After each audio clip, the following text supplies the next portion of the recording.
अभी तक उन दोनों के बारे में कुछ पता नहीं चला। वो लंदन में है, ये हम सब जानते हैं, लेकिन अब हम लंदन में हैं, वो भी ये जानता है। कौन? टाइगर। टाइगर और जोया को रॉ और आईएसआई की फाइल्स में गुमशुदा करार कर दिया गया। कैसा होगा उस बेटे का दर्द जिसे अपने पिता का शव भिजवाया गया, जिसने अपनी मां की मौत होते हुए अपनी आंखों से देखा, जिसने कंधों पर 2 बहनों का बोझ उठाया। जी हाँ दोस्तों, हम बात कर रहे हैं सुरेंद्र पाल की, जिसके पिता का नाम था सतपाल।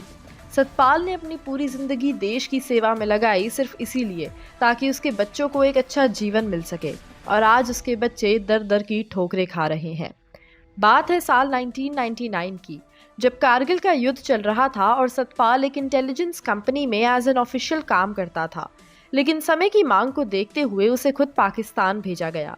लेकिन 1 साल के अंदर ही वो पकड़ा गया और उसे जेल में डाल दिया, और जेल में ही उसकी मौत हो गई।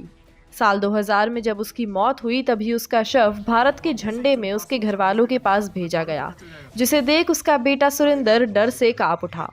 भारत का तिरंगा उसके पिता के खून में लिपटा हुआ था और उसने 15 साल की उम्र में भी उस झंडे को संभाल कर रखा।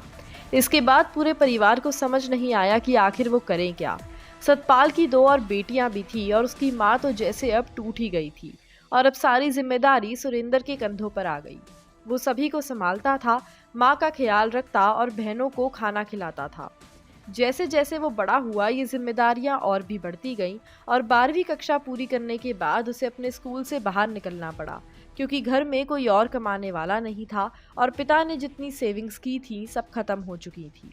उसने एक छोटे से मैकेनिक की दुकान में एज अ नौकर काम करना शुरू किया और कई सालों तक वहीं लगा रहा। पिता की मृत्यु के करीब 2 साल बाद उसकी माँ भी गुजर गई और अपने पीछे 2 बेटियां छोड़ गई। आज सुरेंद्र ने अपनी गाड़ी ठीक करने की एक दुकान खोली हुई है और उसके सर पर 2 बहनों की शादी का बड़ा बोझ है। वो मुश्किल से उन्हें 2 वक्त की रोटी ही खिला पाता है और उनकी पढ़ाई भी पूरी नहीं हुई है। उसने कई बड़े ऑफिसर्स के केबिन्स में धक्के खाए और उसे कहा गया कि उसे एक सरकारी नौकरी दी जाएगी, लेकिन आज तक उसे कोई नौकरी नहीं मिली है। पर तब भी उसने हार नहीं मानी है। वो अब भी सभी सरकारी दफ्तरों में पिता के न्याय के लिए पहुंचता है, और वो जहां भी जाता है अपने साथ अपने पिता के खून में सना तिरंगा जरूर लेकर जाता है, ये दिखाने के लिए कि उसके पिता ने इस तिरंगे के लिए अपनी जान कुर्बानी पर लगा दी, और एक ये देश है जो अभी तक भारत के इस जवान के परिवार के लिए कुछ नहीं कर पा रहा है। लेकिन ना जाने कब भारत सरकार उसकी ये गुहार सुनेगी और सुरेंद्र और उसकी बहनों की जिंदगी में सुधार आ पाएगा। तो दोस्तों, ये थी सतपाल और सुरेंद्र की दर्द भरी कहानी। आपको ये स्टोरी कैसी लगी हमें कमेंट सेक्शन में ज़रूर बताइएगा। बता दें कि सलमान खान और कैटरीना कैफ की जल्द ही रिलीज होने वाली फिल्म टाइगर पार्ट 3 ऐसे ही स्पाई एजेंट्स पर आधारित कहानी होने वाली है, और इस बात की बड़ी पॉसिबिलिटी है कि इस बार मूवी में सतपाल और सुरेंद्र की ये कहानी दिखाई जाए। इस बार फिल्म में सलमान के साथ साथ इमरान हाशमी और शाहरुख खान भी नजर आने वाले हैं, और ऐसा पॉसिबल है कि शाहरुख खान सतपाल का किरदार अदा करें और टीवी एक्ट्रेस रिद्धि मूवी में सुरेंद्र की बहन का रोल प्ले करती नजर आएं। सलमान और शाहरुख के इस यूनियन के लिए ऑडियंस बेहद एक्साइटेड नजर आ रही है, लेकिन पिछले काफी समय से बॉलीवुड में किसी भी फिल्म ने बॉक्स ऑफिस पर वो आग नहीं लगाई है जो अर्ली 2000s की मूवीज लगा पाती थी।